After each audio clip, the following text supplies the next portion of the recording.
You get paid on Friday. For a moment, everything feels under control. Your bank account finally looks healthy again.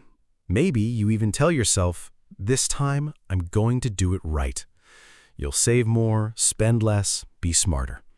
And then 2 weeks later, you're back at zero. Again. Same cycle, same frustration, same quiet thought in your head. How is this still happening? Look, if that feels uncomfortably familiar, you're not alone. According to a report from the Federal Reserve, nearly 37% of adults couldn't cover a $400 emergency without borrowing or selling something. Think about that. Not $4,000, $400. So no, this isn't just you being bad with money. But here's the uncomfortable truth. You're not stuck because you don't make enough money. You're stuck because you're playing a system that resets you to zero. And today, we're going to break that system. Here's the thing most people get wrong. They think the problem is spending too much, or not budgeting, or not having discipline. But that's not the real issue. The real issue is this. Your money has no memory. Let me explain. Every time you get paid, your financial life essentially restarts. Bills come in, expenses hit, subscriptions renew, and whatever is left disappears. So your bank account keeps going through this loop. Income, expenses, zero, repeat. Now you might be thinking, yeah, obviously, that's just how life works. No, that's how your system works, and that's the first assumption we need to challenge. Here's where it gets really interesting. Most people organize their entire financial life around their paycheck. That sounds normal, right? But it's actually the trap. Let's break it down with real numbers. Say you make $2,000 every 2 weeks. That's about $4,000 a month. Now let's look at your typical expenses. Rent, $1,200. Food, $500. Transportation, $300. Subscriptions and random spending, $400. Bills, phone, utilities, etc., $300. That's $2,700 already. Now add in eating out, unexpected costs, just this once purchases, and suddenly you're at $3,800 or more. So what happens? You tell yourself, I'll save what's left. But here's the reality. There is never anything left, because your system is designed that way. This is what psychologists call residual thinking, the idea that savings come from leftovers, but leftovers are unreliable. Now let's talk about what's happening in your brain, because this isn't just math, it's psychology.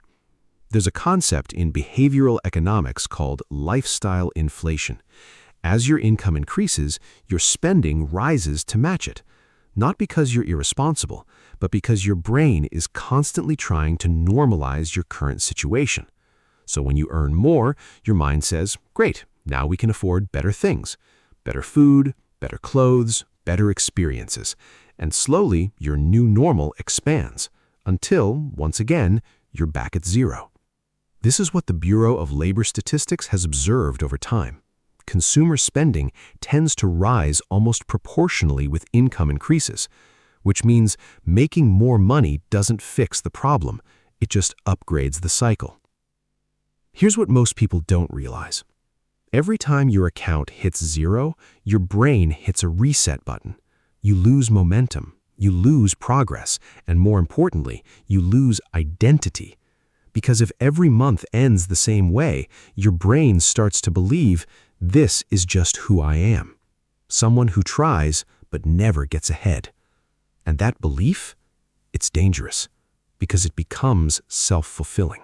Let me tell you about someone. Let's call him Alex. Alex wasn't reckless. He didn't gamble. He didn't make crazy purchases. He just lived a normal life. Every month, same story. Get paid, pay bills, spend a little, try to save, fail, repeat. So he did what everyone suggests. He made a budget, tracked expenses, cut small things, and still zero. So what changed? Not his income, not his discipline, his system. Instead of saving what was left, he flipped it. He started paying himself first. Not emotionally, mathematically. Let's say he made $4,000 a month. The moment he got paid, he moved 10% into a separate account. Immediately, no debate. No, I'll do it later. Gone. Now you might be thinking, okay, but then I won't have enough for expenses. Exactly. That's the point. Because now your lifestyle has to adjust downward instead of your savings adjusting downward to zero. Let's run this out. If Alex saves $400 a month, that's $4,800 a year. Now imagine he invests that at a modest 7% return. After 5 years, that's about $28,000. After 10 years, over $66,000. And here's the crazy part. He didn't feel rich at any point. He just stopped hitting zero. That's it. Now, I know what you're thinking. Yeah, but my situation is different. My income is too low. My expenses are too high. My life is more complicated. And look, that might be true. But here's the uncomfortable question. If nothing changes, where will you be in 5 years? Still restarting? Still stuck? Because doing nothing is also a decision. So here's how you break the cycle. Not with motivation, with structure. Step 1. Create a non-negotiable gap. Decide a fixed percentage, 5%, 10%, even 2%, that never gets spent. Step 2.